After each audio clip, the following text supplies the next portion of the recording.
নমস্কার বন্ধুরা, কেমন আছেন সকলে? সুইটি কিচেন অ্যান্ড ব্লগে আপনাদের সকলকে জানাই স্বাগত। তো আজ আরও একটি নতুন রেসিপি নিয়ে চলে আসলাম আপনাদের সামনে। তো আজ রান্না করব আলু সয়াবিন বড়ি দিয়ে একটা মজার রেসিপি। তাহলে বন্ধুরা, রান্না করতে আমাদের কি কি লাগবে সেগুলো আমরা এবার দেখে নিই। রান্নাটা করতে যে উপকরণগুলো আমার লাগবে সেগুলো কিন্তু আমাদের সবার হাতের কাছেই থাকে। আমার লাগবে টমেটো, আলু, টক দই, জিরা আদা বাটা আর সয়াবিন বড়ি। এবার তাহলে আমরা রান্নাটা শুরু করি। তার জন্য প্রথমেই আমি সয়াবিন বড়িটা সুন্দর করে ভেজে নেব। আর আমি সয়াবিন বড়িটা কিন্তু গরম জল করে খুব সুন্দর করে ধুয়ে নিয়েছি।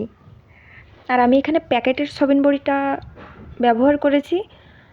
আপনারা প্যাকেটেরটা ব্যবহার করার চেষ্টা করবেন, কারণ যেটা খোলা থাকে ওটা তো অনেক সময় একটু বালি বালি লাগে। এই কারণে আমি এখানে প্যাকেটের সয়াবিন বড়িটা ব্যবহার করেছি। আপনারাও চেষ্টা করবেন প্যাকেটটা ব্যবহার করার। সয়াবিন বড়িটা ভাজার জন্য আমি কিন্তু শুধু লবণটাই এখানে ব্যবহার করেছি। আপনারা যদি হলুদও দিতে চান তাহলে দিতে পারেন, কোনো সমস্যা না। তবে হলুদটা দিলে কি হয়, এটা লেগে যায় আর ভাজা হয় না, তার আগেই কেমন পুড়ে পুড়ে ওঠে। তো আমার সয়াবিন বড়িগুলো কিন্তু লাল লাল করে ভাজা হয়ে গেছে। তো সয়াবিন বড়িগুলো যেহেতু আমার লাল লাল করে ভাজা হয়ে গেছে, আমি এগুলো নামিয়ে কড়াইটা খুব সুন্দর করে ধুয়ে নেব। ধুয়ে নেওয়ার পরে আমি তেল দিয়ে দিলাম আবারও। এবার আমি আলুটাকে খুব সুন্দর করে ভেজে নেব। তার জন্য এখানে কিন্তু আমি 3টা বড় সাইজের আলু নিয়েছি। আপনারা যদি আপনারা চাইলে বাড়িয়েও নিতে পারেন, আবার কমাতেও পারেন, কোনো সমস্যা না। তো আমি এখানে বড় সাইজের 3টা আলুই একই সাইজের নিয়েছি, যার কারণে আমার আলুগুলো সব একই সাইজের হয়েছে কাটার পরে।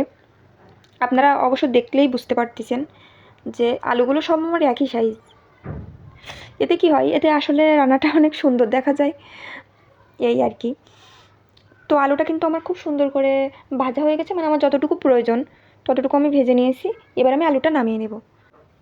তো বন্ধুরা, তোমরা যারা ভিডিওটা দেখছো তারা কিন্তু অবশ্যই ভিডিওটাতে লাইক করে দেবে আর কমেন্ট করে জানাবে কেমন হয়েছে আজকের রেসিপিটা। তো আমি আলুটা নামিয়ে নিলাম।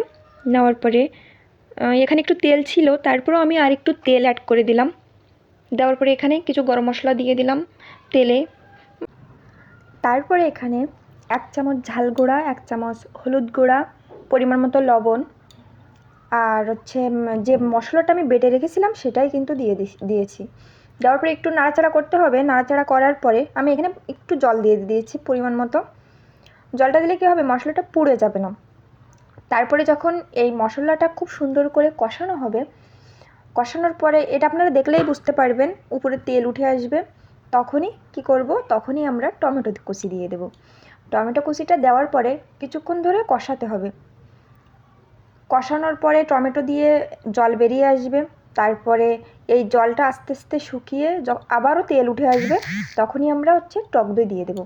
আর এই টক দইটা কিন্তু আমি আগে থেকেই ফেটিয়ে রেখেছি, আপনারাও ফেটিয়ে রাখবেন, তাহলে ভালো হবে। টক দইটা দেওয়ার পরে আমি 1 চামচ চিনি দিয়েছি। এটা কিন্তু দিতে হবে, তাহলে অনেক টক লাগবে, এই কারণে। তারপরে আমি আলু আর সয়াবিন বড়ি দিয়ে দেব। দিয়ে সব কিছু একসাথেই কষাতে লাগবো, কষাতে হবে। প্রায় 5-7 মিনিট ধরে ধরে আমি কষাবো। কষানোর পরে দেখবেন মশলার থেকে একটা ঘ্রাণ বের হবে, আপনারা বুঝতেই পারবেন। ঠিক তখনই আমাদের ঝোল দিতে হবে, তরকারির ঝোল। আর এতে কিন্তু খুব পরিমাণ মতো ঝোল দিতে হবে, অনেক বেশি দেওয়া যাবে না। তো আমি পরিমাণ মতো ঝোল দিয়েছি। দেওয়ার পরে ঝোলটা যখনই ফুটে উঠবে তখনই কিন্তু গরম মশলা দিয়ে দেব। গরম মশলাটা অবশ্য নামানোর একটু আগে দিতে হয়। তো আমাদের তরকারিটা ফুটে উঠেছে, তো আমি গরম মশলাটা দিয়ে দিলাম।